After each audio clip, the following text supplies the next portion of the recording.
खानवा का युद्ध 17 मार्च 1527 ईस्वी। मार्च 1527 ईस्वी के प्रारंभ में राणा सांगा तथा बाबर की सेनाएं खानवा के मैदान में आमने सामने आ डटी। राजपूत सेना में अपेक्षाकृत अधिक सैनिक थे, लेकिन बाबर के पास तोपें थीं जो राणा सांगा के पास नहीं थी। यह आक्रमण इतना भीषण था कि मुगल सेना इसे सहन न कर सकी और बाबर को दूसरे दल को इनका वेग रोकने के लिए लगाना पड़ा। खानवा का मैदान भरतपुर जिले की रूपवास तहसील में है।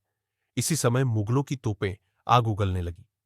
राजपूत सेना के सम्मुख यह प्रथम प्रयोग था। आग उगलती, भीषण गर्जना करती मुगल तोपों ने राजपूत सेना में आतंक उत्पन्न कर दिया। राणा सांगा अंतिम हिंदू राजा थे, जिनके सेनापतित्व में सब राजपूत जातियां विदेशियों को भारत से निकालने के लिए शामिल हुई। धीरे धीरे राजपूत शूरवीर सेनानायक चंद्रभान, भोपत राय, माणिकचंद्र, दलपत इत्यादि वीरगति को प्राप्त हुए।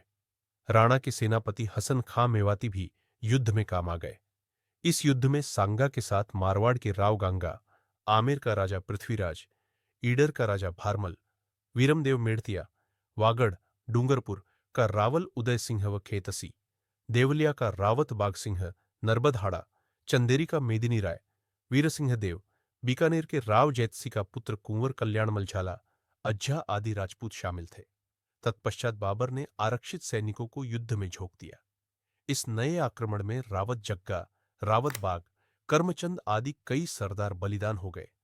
ऐसी स्थिति में राणा सांगा से भी नहीं रहा गया।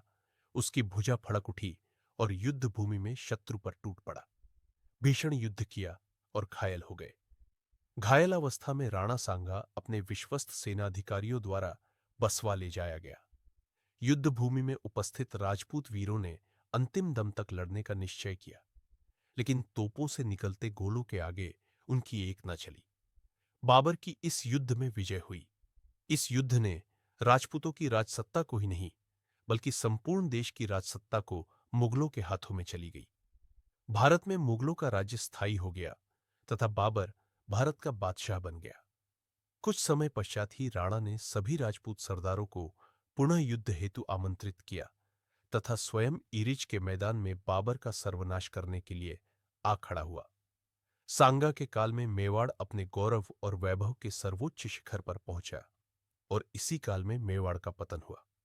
कुछ सामंतों को उसका इस प्रकार तुरत फुरत युद्ध हेतु तैयार होना ठीक न लगा और उन्होंने मिलकर उन्हें विष खिला दिया। परिणाम स्वरूप महाराणा सांगा की 30 जनवरी 1528 ईस्वी को मृत्यु हो गई। राणा सांगा का समाधि स्थल मांडलगढ़ में है। सांगा अंतिम हिंदू राजा था, जिसके सेनापतित्व में सब राजपूत जातियां विदेशी आक्रांता को भारत भूमि से निष्कासित करने हेतु एकजुट हुई थी। राणा सांगा ने अपने देश के गौरव की रक्षा के लिए एक आंख, एक हाथ, एक पांव गंवा दिए थे। इसके अतिरिक्त उसके शरीर पर तलवार के 80 घावों के चिन्ह मौजूद थे।